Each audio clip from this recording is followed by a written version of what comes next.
Okay, so thank you so much for coming to this roundtable looking at where we're going to do some problem solving together on solving workforce and supply chain challenges.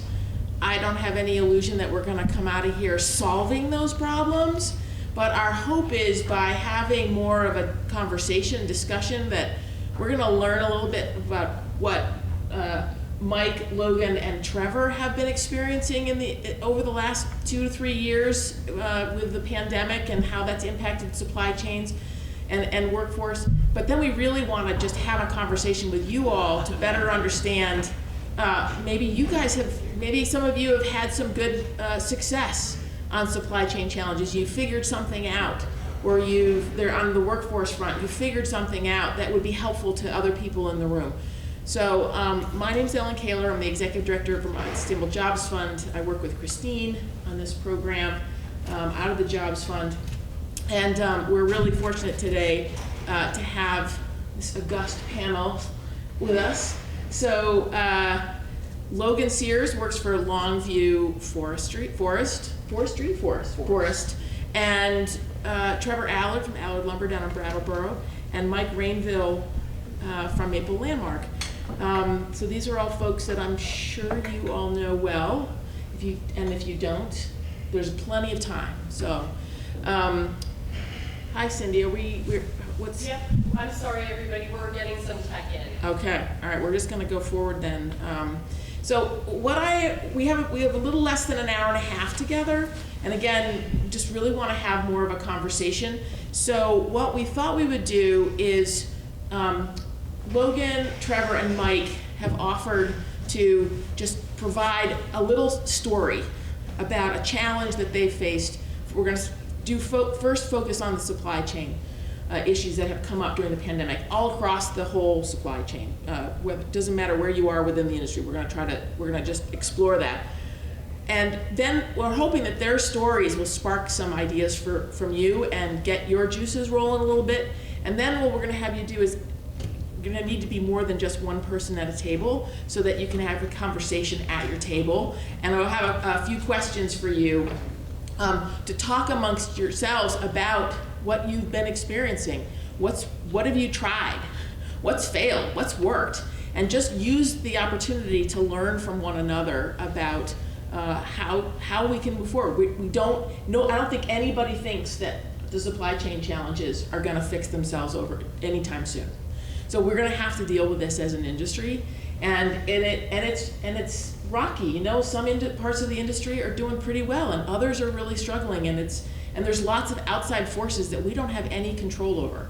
So we want this session to really be about you all thinking together about how you can address these challenges with your own individual business, and knowing that you're not alone, that other people are experiencing this as well. So what we'll do after some roundtable conversations, then have you guys report back, like were any good ideas that popped out of your table discussions. And then we'll shift into workforce challenges, because supply chain and workforce kind of go hand in hand, right?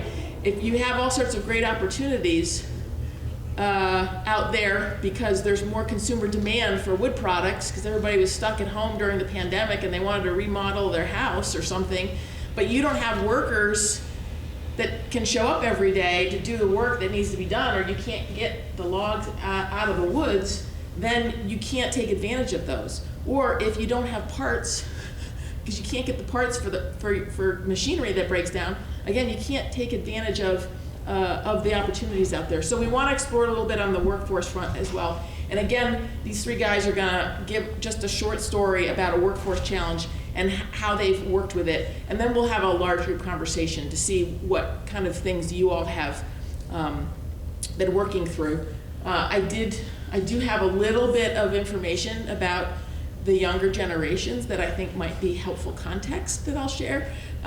So we'll talk a little bit about that as well, and then get some closing reflections before we close things out. So, set. We're good? We're good? Yeah? Okay. So, Logan, you want to go first and share a story about a supply chain challenge that you all have been dealing with at Longview? Sure. So Longview, we're a logging and forest management business. I'm primarily going to be speaking on the logging side. That's kind of my focus in the business. And so I think the biggest thing that stands out that happened almost immediately, as I'm sure many of you know, is like the consumables and parts and supplies for the equipment that we run every day. Either all of a sudden wasn't available or pricing just was crazy high.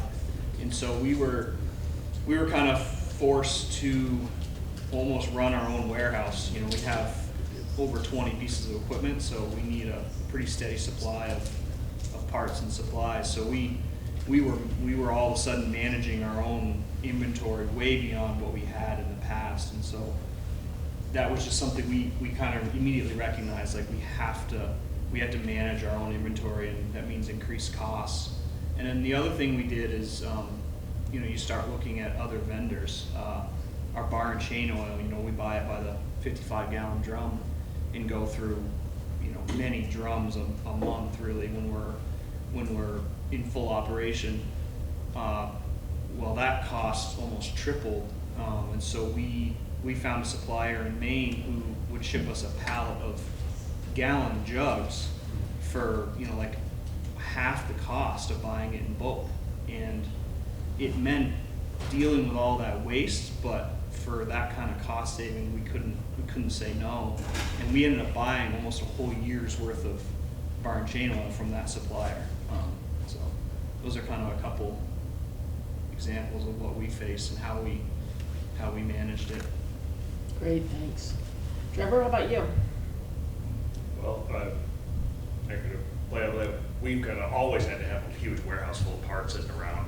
As you can imagine, the sawmill's pretty much one big long assembly line, and you can't be broke down for a whole day because you're missing a $500 VFD that you don't have. So we've always had way more money in spare parts than I'd like to, but that's just kind of the nature of thing. Of course, replacing stuff's got more difficult, but the big difference for us really has been on the large equipment. We went from really being able to replace rolling stock, loaders, forklifts, things like that. It used to kind of be, okay, we want one, let's go see what's out there, if there's a second hand one or a new one we can buy, and yeah, we can have it in 2 months. Now I have one loader on order. We ordered in October of last year. In October they said June. In March they said maybe October. And a couple of weeks ago they said, well, maybe before the end of the year. Mill equipment's kind of the same way. So the big challenge for us has been, okay, now we got to predict our capital expenditures 2.5, 3 years down the road, because that's how far the manufacturers are out. With some of the really specialized optimization equipment, we're looking at 3.5 to 4 years from the time you place the order to when you can get it. That's really hard to predict in a market that we're working in that tends to change a lot. It's changed a lot over the last 4 years. So trying to get the planning in place and having huge deposits out on machinery that we're not going to see for 24 months or even smaller stuff. We had to put in a new power entrance, and that's 52-week delivery time for new transformers and new switchgear. Hopefully our stuff doesn't break before we get it, because I don't know if we'll be able to find replacements. So it's been a challenge, and we're trying to look forward enough. Fortunately, the market's been pretty good to us, so we have the ability to put some little deposits down on stuff that far down the road. Just kind of hope that the market doesn't drop out from under us before we have to finally pay for the equipment, but that's kind of the situation we've been in. Yeah. Thanks. Mike?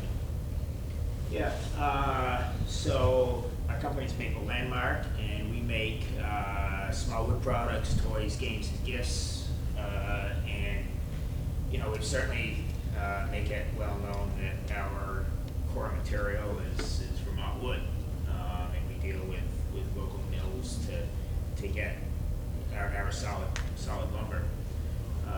But we have a lot of other components as well that come from, frankly, all over the world. And we try to keep it American as much as possible. That's not always possible.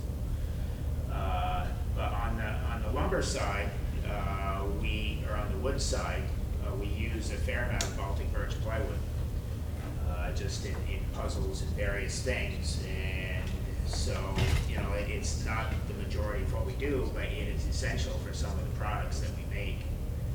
And Baltic birch kind of fluctuates with the market a little bit. Whenever there's a hurricane and they run out of construction plywood in Florida, then they board up with whatever they can find, and all of a sudden you can't get Baltic very well for a month or two. When the pandemic hit, it wasn't affected very much, but then when the whole construction material kind of went crazy, there's people say, oh, we could use Baltic birch instead of this other because we can't get the other, the price is higher or something like that. And so in 2021, the Baltic birch plywood we were buying was double in price. And that's not great, but it's a component, and you know, deal with it. We decided we needed to have more available, more on hand, and we have, you know, we have not had, we make 1,500 different products, and we have not had any products that we couldn't ship because of lack of materials. My son does a lot of purchasing, and he's been way out ahead spending my money in lumber and marbles and nails and magnets and all kinds of things. And then the end of February, it suddenly occurred to me, a little later than it should have. We should have been more astute. And I buy that, Adam doesn't buy that, so it's on me. It occurred to me that Baltic birch is Russian. Yeah. It's not just Russia. There's the various Baltic states and Finland, but the majority is coming from Russia, and it's already a strained market. And I quickly got on the phone and said, okay, what's available at what price? And I was able to buy in enough to get us through the end of this year, we estimate, at triple the original price that we were paying. We got a stack of it, 2 stacks of it in our warehouse right now, hoping we can get through, but to the end of the year.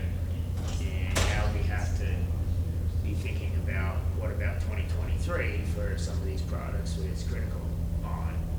Unfortunately, it's well known in the industry that there's no other source for this material. I mean, there's no plants in the U.S. that come close to making something that works on an industrial use like what Baltic birch does for us. So right now we're okay, but our ability to ship all of our product based on having materials on hand, we'll talk about workforce later, but it runs a risk of running aground here in a few months if we can't, you know, we just have to find alternatives. That's a story from Great, thanks. Thanks, guys. So what we'd like to shift to doing, because you've been sitting for the last bit of time here, so we want to get you talking more. So if you could get in groups of 4 at least in each table and have a mixture of, I really want the industry folks to be together, because you've got the on the ground examples here for the conversation, and then the folks that maybe are capital or service providers just sort of sitting and listening and asking some questions, sort of draw it out. But the point of this here really is, what have you seen? What has been the nature of your supply chain challenges? What have you, specific example for your company, what's been the nature of that supply chain challenge? You just heard 3 different ones. Maybe they resonate with you, but maybe there's some other ones as well. So talk about that, share that with each other. And then how have you managed that? You know, you've heard again from the 3 panelists sort of like how they've worked through it. So how's that worked for you? And then what strategies have you tried? Did it help? Did some things fail? Like, you know, and failing is not really failing, right? You tried something, you thought it might work, it didn't work. Why didn't it work? Maybe just doesn't mean that it won't work in the future. And then what current challenges do you need help figuring out? use each other. You all have a lot of expertise. You know, if you've got a question, something you've been really wrestling with, ask it, and maybe somebody else at your table or in this room is going to have an idea of something you can try. So that's what we'd like to do for the next 20 minutes. Have you guys have this conversation. I think if we're in tables of 4, it'll mean that everybody has a good chance to share and talk, and then we'll hear back from folks of any good ideas that come up. And I would suggest the 3 of you guys like join a table for the next 20 minutes. Yeah, go ahead. Question: is this session that we're about to jump into, is this only about Supply chain. Supply chain? Yeah, and then we'll shift to talk about workforce, and we'll stay together as a whole to talk through some of the workforce stuff. Obviously, they're intertwined, so your supply chain challenges may have some workforce issues, and that's fine. Okay? So mix it up, and we'll take the next 20 minutes. All right. Looks like you guys have been having some good conversation. It's always hard to break up these conversations. You guys can stay there for right now, I think. We'll just harvest out some ideas before we jump into the workforce section. So what were some good ideas that or some of the challenges, some of the ideas, some of the strategies, what resonated? Just interested to hear any takeaways, any ahas, any insights, anything useful. I'll start. Yeah, Chris. One of the things, I work for a sawmill. Introduce yourself so people know who you are. Come on, yes, you really do. This is about getting to know you. That's why we have these summits. It's relationship building. My name is Chris Castano. I actually work for a sawmill in northern Maine. We've got close to 1 million acres that we maintain, and then we have a sawmill there that we use to cut wood, hardwood lumber. And one of the issues that we had from early in the pandemic was because of the lack of paper use, newspaper, magazines, offices, schools, that the pulp part of our business became hard to get rid of. And 70% of what comes out of the forest is low-grade or pulp.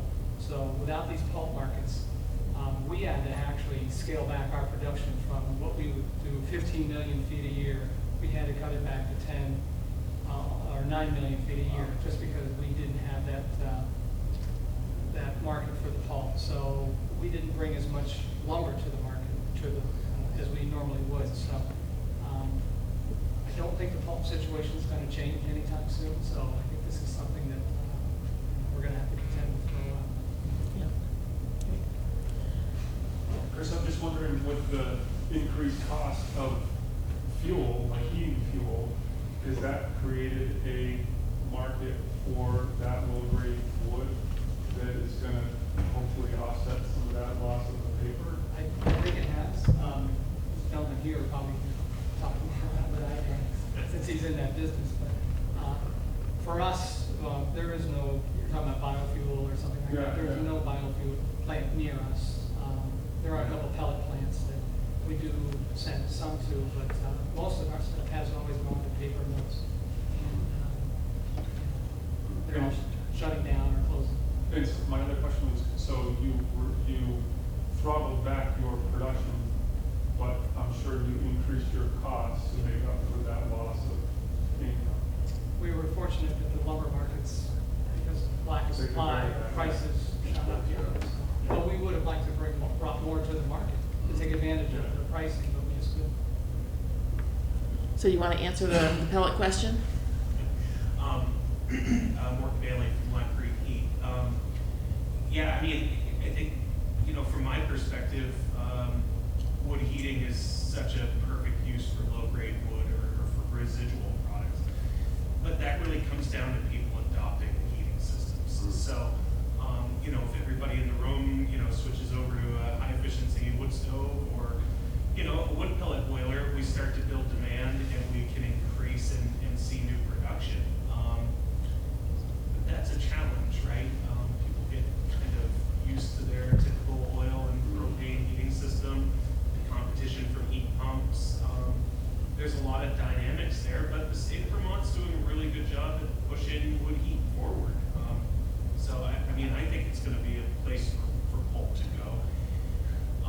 I think it will be interesting to see if that, I think paper is such a high value, or you know, other wood products are so much higher value than wood heat sometimes. I think that's a bit of a challenge to take pulp wood and turn it into a pulp chip that would go to a pellet plant. Probably increases the cost of that raw material to the point where manufacturing pellets out of it becomes a little bit more of a challenge. So I've always looked at wood heat as people have to get to a point where they value wood for heating. And if we can create value, perceived value in that, people are willing to pay more for it, so we can charge more for those pellets and use that low-grade wood for that production. But yeah, it's Bring the gonna cost take of oil up. Whether that's doing that. where we're at right now is a great place, but we all know oil prices are just such a fluctuating thing. So without, you know, I think between the state's rebates and the federal tax credits now, we've actually got a real path for getting more people to adopt, you know, automated wood heat here in New England. And, you know, hopefully that will spur upon a little bit more interest in making pellets or dry chips, precision dry chips, or even more grain chip burning. That's another great use for that low grade wood, so. How many tons of material would you guys like? I mean, hugeness of the amount it would take. Yeah. It's a huge effort to try to chew on that much wood. Right, but there could be in the market, I mean, if enough people switch from oil over to wood, it would definitely. I think this raises a really important point about the nature of our supply chains in this country. You know, we are used to fine tuning them from an efficiency standpoint. So everything is just in time, right? We get everything all in lockstep. But then COVID happens or a natural disaster happens, right? And it really throws a curveball into that supply chain that had been used to working a certain way. And when you have fewer and fewer companies owning parts of that supply chain, there's less resiliency in the overall system.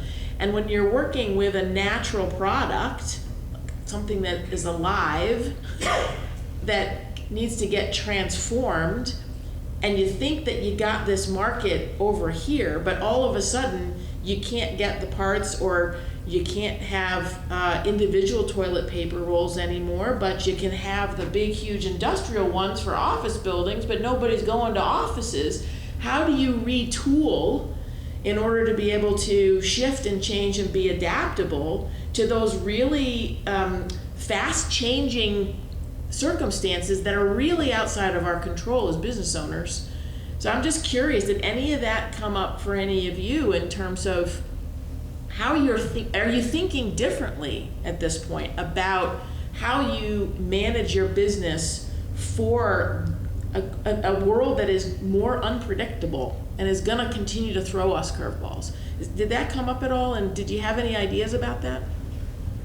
So it was talked a little bit about in your panel here where people were actually having to plan ahead of it. I mean, Mike is buying, you know, his plywood supply in advance of when he needs it because he doesn't know what that. Yep.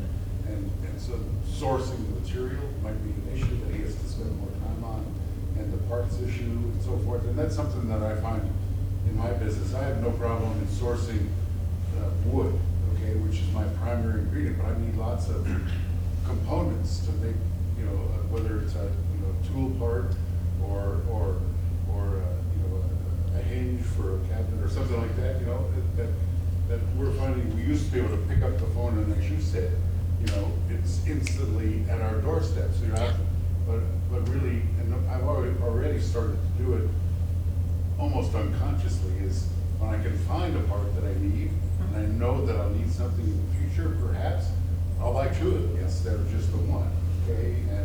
Or I'm buying some of the hardware ingredients that we need for some of our products in quantity when I can find them. And sometimes I can take advantage of a little bit more discount, but more importantly, that supply is going to be there when I need it. Just in time is going away. Yeah, just in time is not away. You know, Amazon used to be the instant resource, you know, to bang, it's there. It is. Yeah. Lisa? Yeah, well, we've seen a lot of it, you're all talking about it. And who are you, by the way? I'm sorry. Who do you work for? You said my name, so I just might jump in. I'm Lisa Henderson. I work for Vermont Manufacturing Extension Center, and VMEC is a resource for manufacturers primarily in Vermont. We have centers all over the country, 51 centers. So if you are in Maine or some other state, I can definitely hook you up with the center and my colleagues in other states. So we work with a lot of you, but not all of you. But again, supply chain and the challenges of supply chain resonate in various aspects of this whole industry sector. And one of the key things, and just in time is not a bad word, but it is absolutely something that was available when supply was readily available. And everyone took advantage of replenishment systems, 2-week lead times, basically milk runs and things that could happen. But what was also oftentimes a variable, a big variable, was your customer demand. So many of your systems for finished goods or decisions about what you were going to make when you were going to make it was triggered by the variability of your customer demand. And some of you were fortunate enough to have consistent customer demand, but many of you did not. And so many systems, information systems, decision-making trees, decision tools were set up to help you handle the variability of customer demand.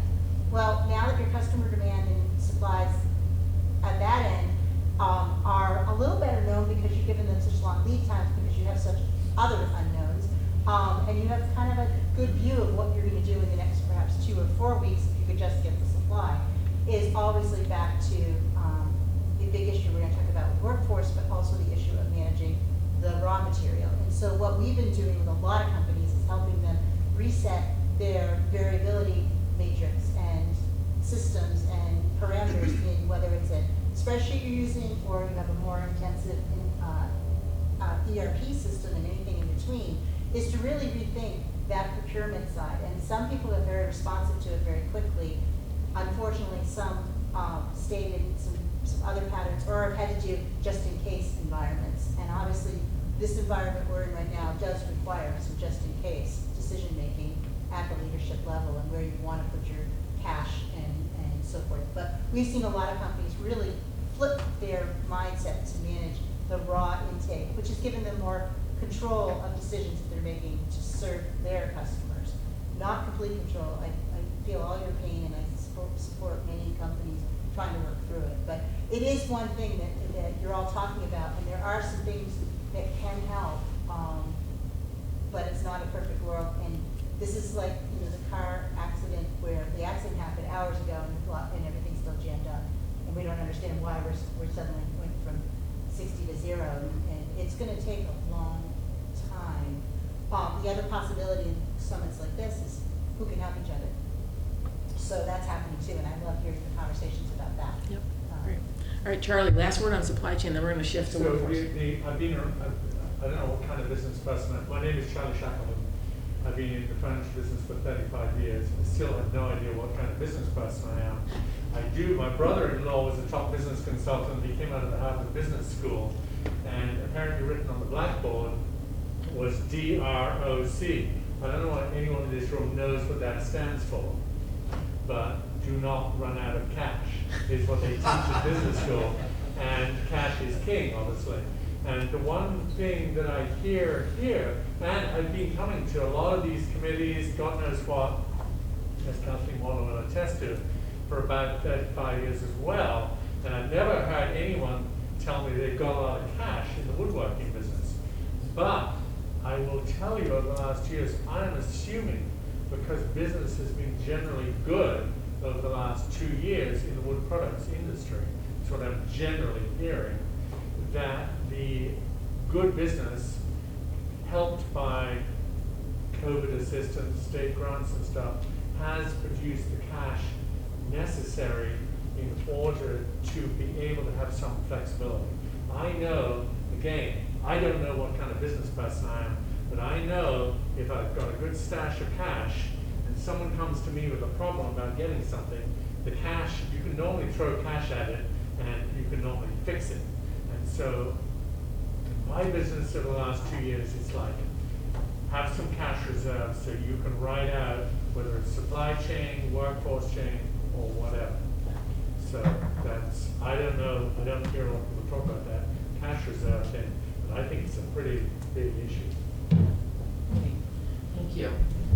Okay, we're going to switch to thinking about workforce. Before I have you guys come back up, I'm just going to provide a little context And sorry I have to go over here, but such is our technology. So, like supply chain questions, there's been a lot of employers that are looking around going, what is going on with workforce? Where are all the workers? So I thought I'd provide a few stats just to get context, because every single employer in the state of Vermont is facing this. The state of Vermont is experiencing it. I know at UVM that they're bleeding staff.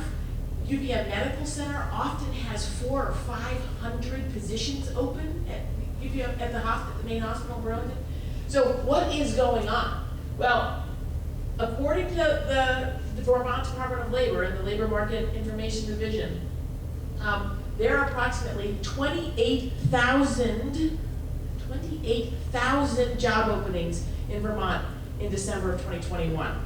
There are but there's only 9,945 individuals who meet the federal statistical definition of being unemployed, which means that you're actively looking for work, right? You're not completely discouraged and no longer looking, right? The workforce overall in our state has shrunk by 26,000 individuals between 2019 and 2022.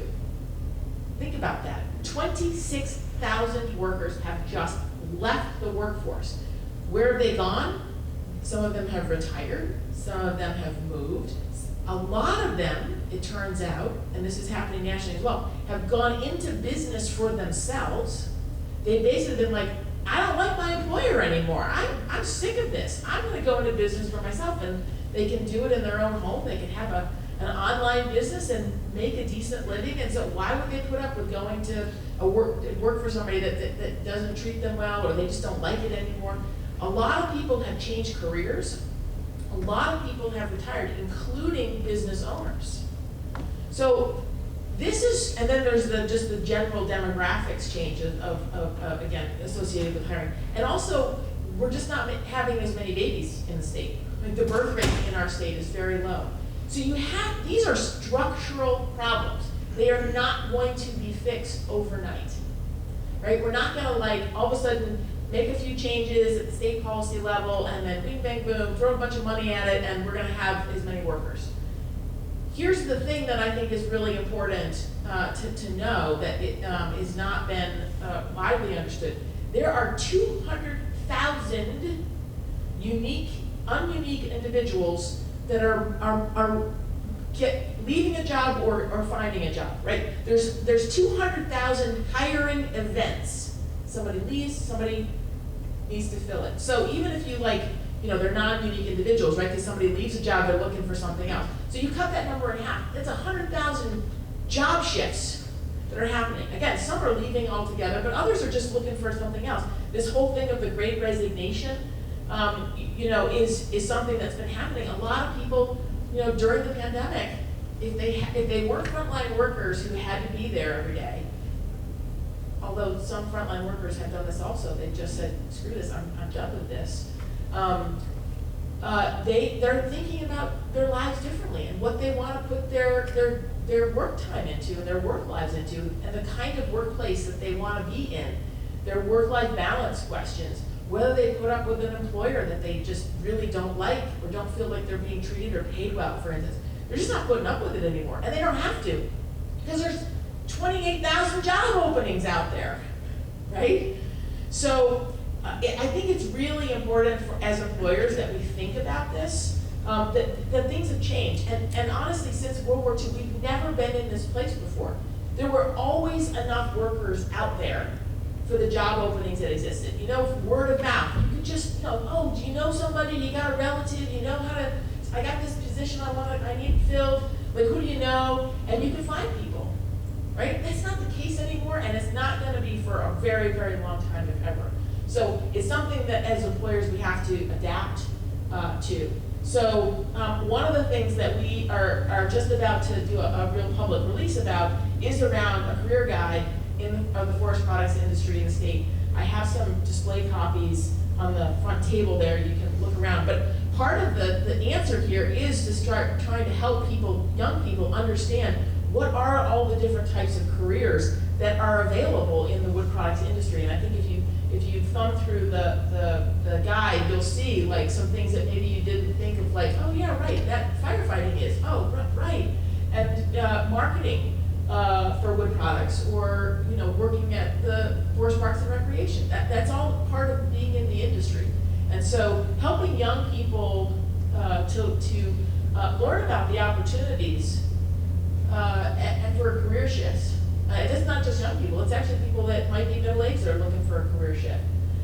Tomorrow we're going to have a session on different strategies for different types of apprenticeships, internships, CTE education, those kinds of things, different strategies. So if you're interested more about those kinds of things, we're going to talk about it tomorrow. But I thought that it might be really helpful, because I know we do have, myself included, on the older end of the age scale a little bit in this industry. And one of the things that I think is important for those of us who've been in the business for a long time is to understand some of the characteristics that are part of the generation of young people coming up into the workforce. So Indeed.com does this. I took this from their survey work that they've been doing. They've been doing national surveys to try to better understand the characteristics of millennials and Gen Zers. So I know we have some millennials and Gen Zers in the room, so you'll have to tell me if this resonates with you. But for those of you who are perhaps in the baby boom generation or the Gen X generation, I think it's important to understand what young people are looking for in the workplace, so that you can think strategically about how you might adapt your workplaces. So for instance, in the millennial generation, which is between 1981 and 1996, they really value meaningful motivation. They want creative work. They want to be of benefit to others. They're very community oriented. They like to share their opinions and ideas, as well as challenge their superiors when they feel it's warranted. So if you're used to no, you do what I tell you, this is not the generation you should be employing, because unless you want to shift and change, because they won't put up with it. They prefer supervisors or managers that they can really connect to as mentors. So thinking about your on-the-job training and the kinds of ways that you connect with the next generation. They have the ability to quickly adapt and change according to new technology. So we were just talking about supply chain challenges and how things are shifting. The millennials get those kinds of changes. They're used to that kind of change. They thrive on change. So how can you engage the millennials that you might employ to actually help you as a business owner to think about how to adapt to what's coming at you? They recognize that industries are constantly changing, and that the methods of working within their career field therefore also must change. So again, that adaptability.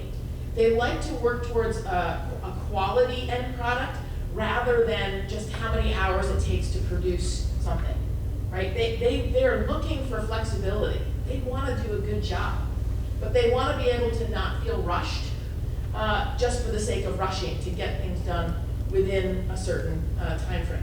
They have a passion for learning new things, and they are definitely looking for advancement opportunities.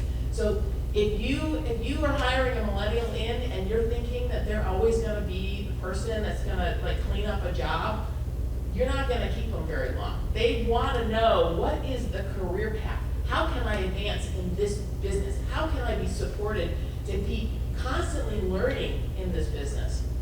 And if you do that, they are very loyal and will stick with you. They appreciate regular feedback. They value input, advice, and mentorship from their managers and praise in the workplace, and that benefits their motivation. So really giving people a sense of that's a really good job that you did. That matters. It might sound like, oh, thank you. It's just sort of like a thank you, but for millennials, they really want to know if they're doing a good job or not, and it motivates them. They're often very imaginative in their thinking. They're creative problem solvers. So again, getting them engaged and helping to actually figure out some of the challenges that you're in, and not just thinking, oh, well, they're only 35 or 40, they don't really know anything yet. It's they actually might know some stuff that you need to know. And you should put them in charge of problem solving and project management. And then finally, they place a lot of importance on working within a team environment, more collaborative on projects and problem solving with different points of view and creating innovative approaches to work. So again, not just doing things the same old way because that's what you've done, always. So does this resonate with millennials that are in the room and the millennials that you may have on your staff? Does this sound about right? I'm seeing some head nods back there, Claire. Yeah, I would say so.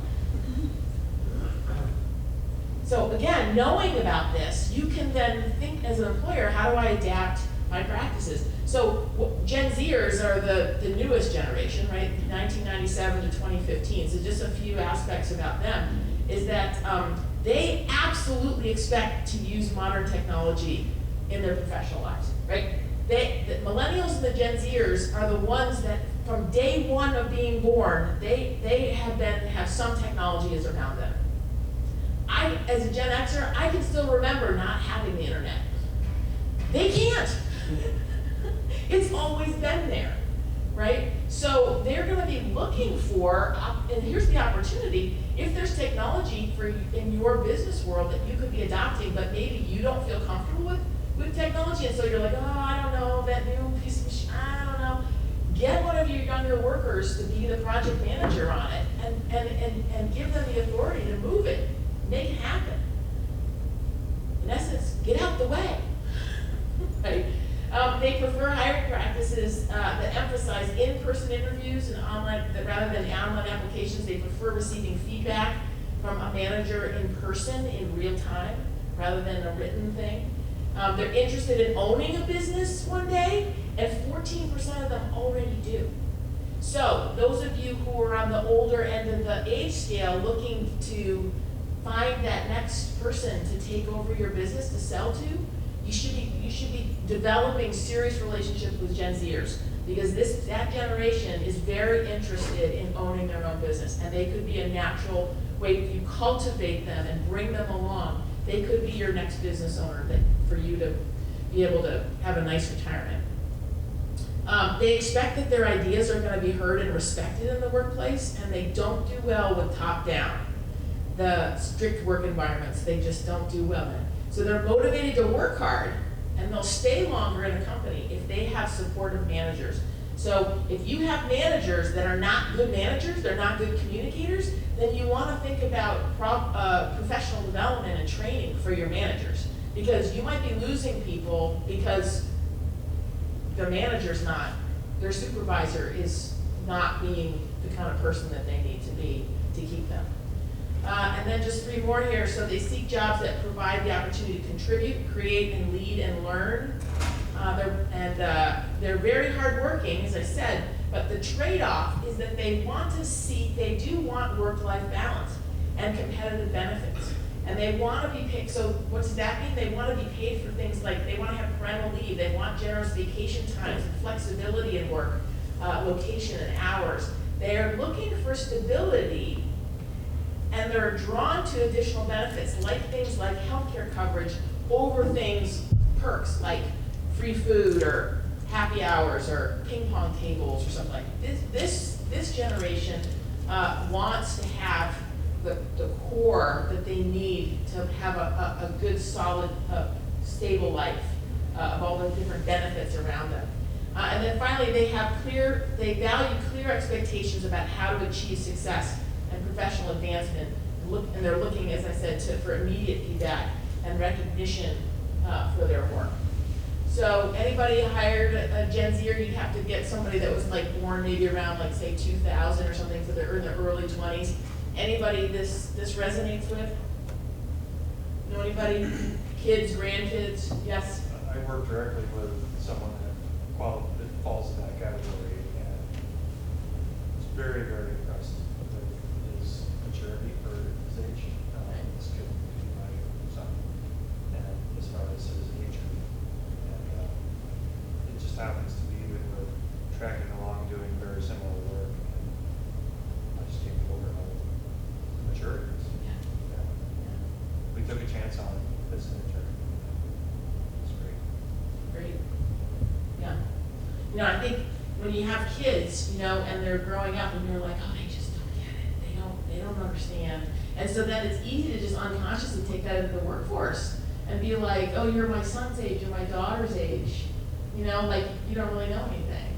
It's like, well, actually, they do. We just have to give them a chance, right? So let's, Trevor and Logan and Mike, you want to pop back up really quick and share your story? And then we'll open it up and hear what some of you guys have been thinking about related to workforce. Trevor, you want to go first? Sure. Being down in Brattleboro has workforce been a challenge for a long time already. So even before the last 2 or 3 years. So we're fortunate, our core mill crew is pretty solid. We don't turn people over very often. There's been some new issues with that. One of which, we had a guy who'd been with us over 6 years, liked the job, you know, no issues with pay. Landlord sold the house he was living in, couldn't find another one to rent. He ended up moving in with his in-laws an hour away. So we lost him because he couldn't find a place to live. You know, that's a new challenge that we have to deal with. The pay doesn't seem to really be the issue. Brattleboro's tough because the rental market has always been pretty high. It's always been expensive, particularly people trying to rent standalone houses. It's extremely expensive for, I don't know what the statistic is now, but when we were here 3 years ago, the average household income in Brattleboro, I think, was about $28,000 a year. And you couldn't find a house to rent for less than $2,000 a month. That's kind of a tough combination when you're trying to get people to move into an area. So we pretty much have the same 4 positions turnover all the time. It's the same 4 positions that 3 weeks into the pandemic, when they announced the $600 extra unemployment, they were all gone. 6 people in the same week. So that's kind of a challenge of trying to get people to see that, you know, for us in our industry, that I would say this is one of the few, probably manufacturing, where you can move all the way up the ladder without a college degree. Our middle management, we consider our middle management, one person has a degree, but the other 2 don't, and everybody started on the end of the line pulling boards or something similar. You know, the career paths are there to work your way up and make good money there, but it's sometimes hard to get people to see that, and it seems to be harder to get people motivated to say, well, you know, I'll go work at Price Chopper for, yeah, it's $2 an hour less and there's no benefits and all that, but, you know, it's easy. So that's kind of been the challenge down in our area. Thanks. Mike, you want to share a story? So I'll kind of go at it from a couple angles, I guess. I mean, I can't tell a story that's, in terms of labor, that's any different than what anybody else is experiencing. Generally, 2016 to mid-2019, we were amazingly stable with our people. And traditionally, we always have been. We've had people who've been with us a long time. We have about 42 people. And before COVID, we started to experience some turnover, and everybody had a completely different reason. You know, divorce and leave the state, or retire, or got to go take care of sick grandmother, or something like that. And then with COVID, I mean, it's just been, you know, 50% of my job is just dealing with HR, and that's just frustrating when that's not what you were built to do. But back in November of last year, there was a article written about us in the Washington Post, and they were looking for an American company, because they've been writing all about all the imports and all those challenges and supply chain issues, and they were looking for an American company, and it's going to Christmas, so let's find a toy company, and what's more warm and fuzzy than a wooden toy maker, and so they found us on the internet. It was a fairly dark story, as you know, you'd experience with the media like that. but it kind of told a raw truth, just the difficulty of finding help. And one thing you don't necessarily want to do if you're written about an article like that is go to the comment section. Kind of brutal, but there's one real valuable one that came up several times, and they said, this is really just an economic issue. It's about supply and demand, and if you can't get the people to make your product and your demand is high, then raise your prices. Well, that's a little bit of a skittish issue to think about, because we all have different approaches to, some people, their prices are commodity based. If you're selling lumber, you kind of have to be in the market. We're competing against Chinese product. We're already on the high end on the prices. Still it's a matter of when our costs go up, then we say, okay, we've got to raise our price. But we don't stop and think about, okay, what's the demand pull and what can we do with our prices to kind of to float that demand. There's a couple sides to our business. We do a lot of custom work for other companies, including maybe a couple in the audience here. And those I've been probably more aggressive about pricing because it's not our core.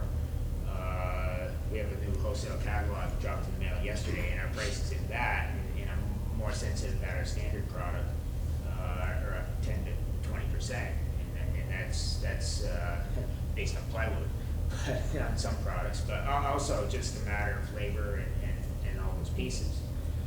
But I think that the direction we're looking goes back to something that happened with us about 15 years ago, and some people might remember the Chinese recalls, lead in toys and all that stuff, and all that in 2007. We got very busy from that, but the output of that was a lot of regulations on toys that weren't as harsh previously. Now, all of our toys met the regulations before and after, but it became very expensive to prove it. And if you follow the wooden toy business, which you probably don't, toys got really dumbed down in their design because of cost of proving that they're being done safely. And I'm looking at that now in our product line from a different perspective, and that's about labor input. And as people talk about robotics and automation and stuff like that, I mean, woodworking is labor intensive. It just is. But you can engineer some of that out if you look at your designs and how things are made and maybe simplifying designs. And we're doing that a lot, almost subconsciously. And just because this labor issue is not going away, and we can do all kinds of things to try to develop workforce and stuff, and we do that, but we're just in a place where we've got to just do more with less people, and that's just the way it is. Great, thanks. Logan, wrap it up. I had a pretty specific situation, I guess. So our company is, call it 40 people on the payroll in general, and it's a pretty big company for a logging business in Vermont. And in 2021, so I'm talking about fiscal year, we go like May to May on our fiscal year, we had an extremely high turnover rate. So we lost 9 people in that year, but we hired 13. And so a big piece of that was a bunch of the stuff that we just went over. Our company is on average pretty young, so a lot of us fall in that like 81 to 96 range, and some in the Gen Z. So as we were losing some people, it wasn't all because of COVID, and everyone has different life situations, but we increased comp across the board. Like some of the first couple people that left at the beginning of 21, we had discussions around like, why are you leaving? What could we have done? And so we increased comp across the board. We try to do that every year, but we kind of went above and beyond just to try to hold on to some of the existing talent. And so it was a story of losing a lot of people, but it was also a success story because we hired 13 people.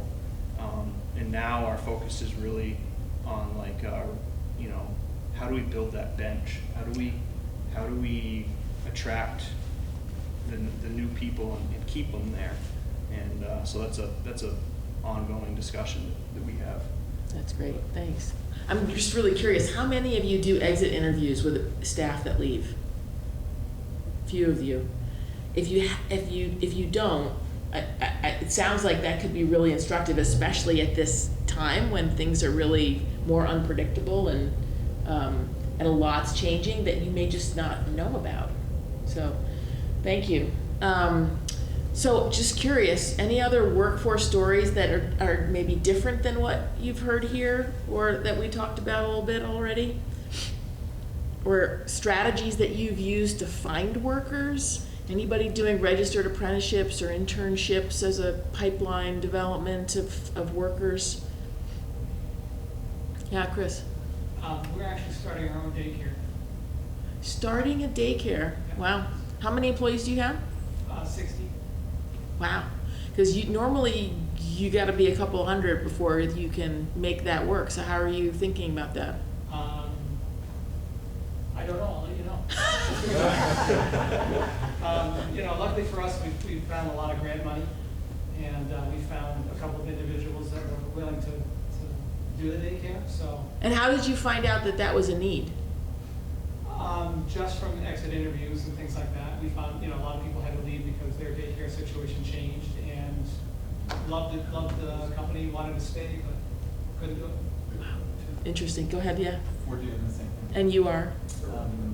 Timber HP, we're a startup company in Central producing insulation. And so, Josh Hennig, sorry. and so how did you arrive at that, especially as a startup when cash is king, and usually as a startup you don't have much cash? Yeah, well, one instructive thing for me was that during our financing of the mill, our first financing failed and was supposed to close in March of 2020. And I came back from Germany where we were closing down equipment, and my wife works at a hospital. And I came back, was instantly had to isolate for a month. I had two, at that time, had two 2-year-old daughters, and I had to stay home for 3 months, and our financing just failed. So I instantly sort of was like, oh, crap, you know, like this is a pretty big issue, and it has continued to be a huge issue. Also, just in Maine, you know, we have a pretty old workforce when it comes to mill work and things like that, and you know, you're really just, you know, it's always been male dominated, but if you're going to attract any women, you have to have parental leave, you have to have daycare, and you know, that doubles the people that we can actually draw from. Right. We can make that work. So. Great point. Yeah. And we, you know, we're pretty fortunate. We've had a really good relationship with the town that we're in, and we found a private daycare provider that wanted to do that for us. If we were going to commit, you know, we were going to pay for holding certain number of spots for that. Great. Wow. Okay. Other strategies? Yeah, John. My name is John Young. I work all over the state for the Department of Economic Development, doing workforce development grants. And I think, you know, we talked about, you know, what happened during COVID, and, you know, COVID really, more than anything, putting a magnifying glass on our differences sometimes in the United States. I think this year I've seen more issues with companies, and I think this workforce shortage has put a magnifying glass on companies in the way of culture. And when I work with companies and I see, you know, folks losing 30 to 60 to 70% of their new hires, regardless of the job, the physicality, then I see like companies that have maybe worse jobs and worse pay that are retaining, are only losing their 15% of those new hires. So I guess for me, it's like cash is king, but I think in this particular world, culture might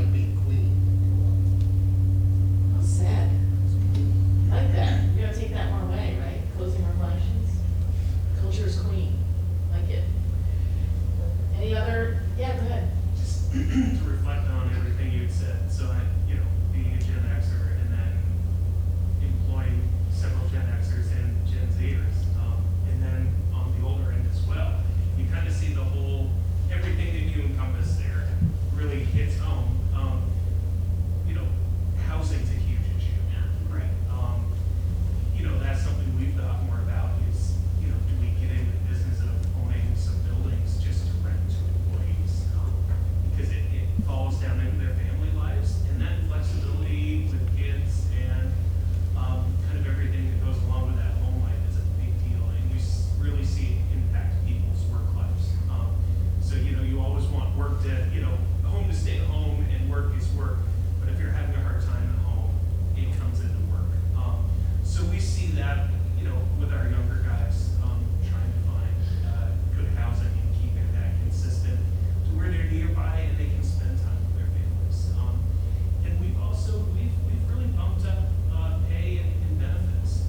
With this 8% inflation number, we were pretty consistent at 2% a year, but we did a big push this spring because it's like, we've got to keep people on board, and you can't just have turnover right now because it's just re-educating your workforce and it doesn't work.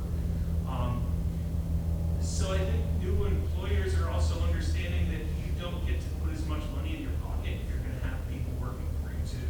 And I think it is taking that community approach of, you've got to care. I think most employers, people don't give us credit for caring about our employees as much as we do. But I think we've also got to keep that in perspective too. It's not just the time and money. It's about making that quality life in a good workplace. The other challenge I have is we work in the wood heating business. There's no credentials to be a wood heating technician, right? So it's hard for me to draw away from the oil companies, away from the plumbing companies, because I can't give these guys a path forward other than learning and growing within our company. And I know that's going to get touched on some other conversations here, but we're in an odd position there where we've got a growing business and we could use more people, but we don't have anything to forward their education.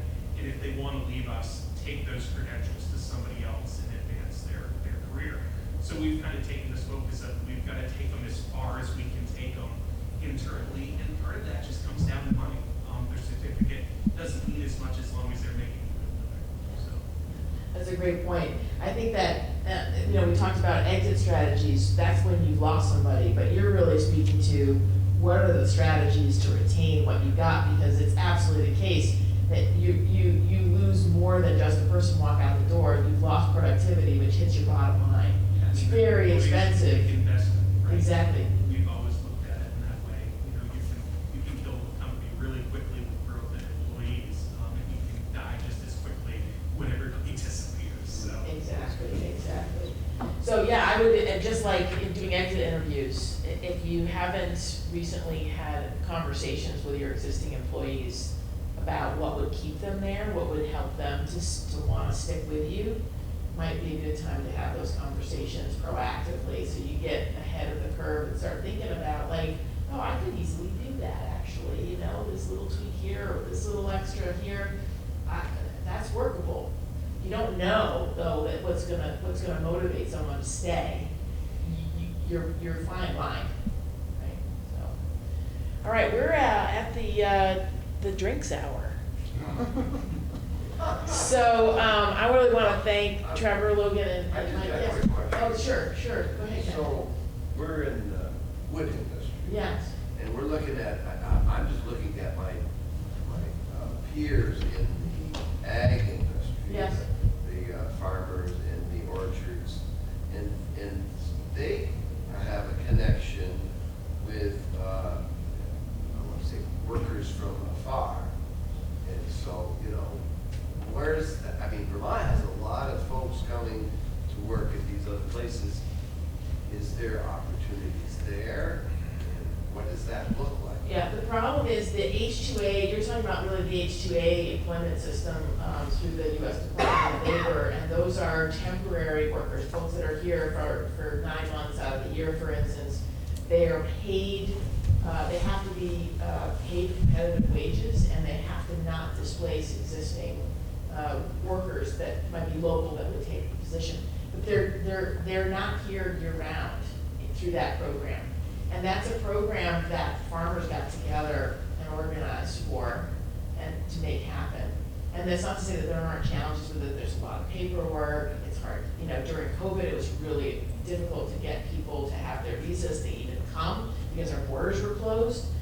Our immigration laws in this country have not been updated in forever, and immigration at the border has been weaponized by certain people. So, you know, it's kind of like chickens have come home to roost. We don't have a lot of people here coming into the country that could actually be the workers for many of you. So those are issues that we should be looking at. And as an industry, thinking about, well, is there some kind of a workforce program that would be helpful for this industry, you know, the equivalent of what ag has, but different, because you guys you may need people year round. With the apple industry, they mostly need people from August to November, right? Or vegetable farms, it's you know, March to November or something like that. So I would imagine you guys need stuff year round. So that's the challenge. We're willing to consider.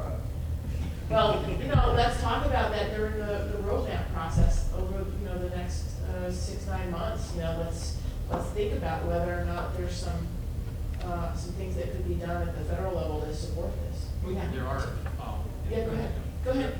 There are. Eric was responsible lumber company, and we just hired, I think, 8 Afghan refugees. Oh, yeah. And they're year-round. These guys can't go home. Yeah. They are here for the stay, and so there's some of those programs. Yeah. Yeah. There are some refugees here that are looking for work, and they are great workers. So what did you have to do though in terms of like language? So it sort was of very cultural tough. context? It was bad. So Google Translate is huge. You know, you say something, but it's getting better and better. Yeah. Yeah. Yeah. Did you have to make some accommodation in terms of overall workplace culture kinds of things and we have training of the white workers, local white workers? A little bit of that. Yeah. But then there's like, we have a van that brings these refugees to the Walmart and to get their pay and their health care, and there's that kind of thing. But fantastic workers. That's great to hear. Yeah. Terry, did you want to jump in on that? Yeah, I was going to say, just as you were mentioning the immigrant labor, you know, the H-2A workers are a whole different game in a way, because like you mentioned there, that's agriculture. There's what's mostly used in the forest sector is H-2B, which there's a significantly less number of those visas available. And that's where some of the big challenges came in during the pandemic. The other piece is H-2B is actually forestry is lumped in together with like landscaping, with hotel, like, you know, so there's this whole competition for those visas as well.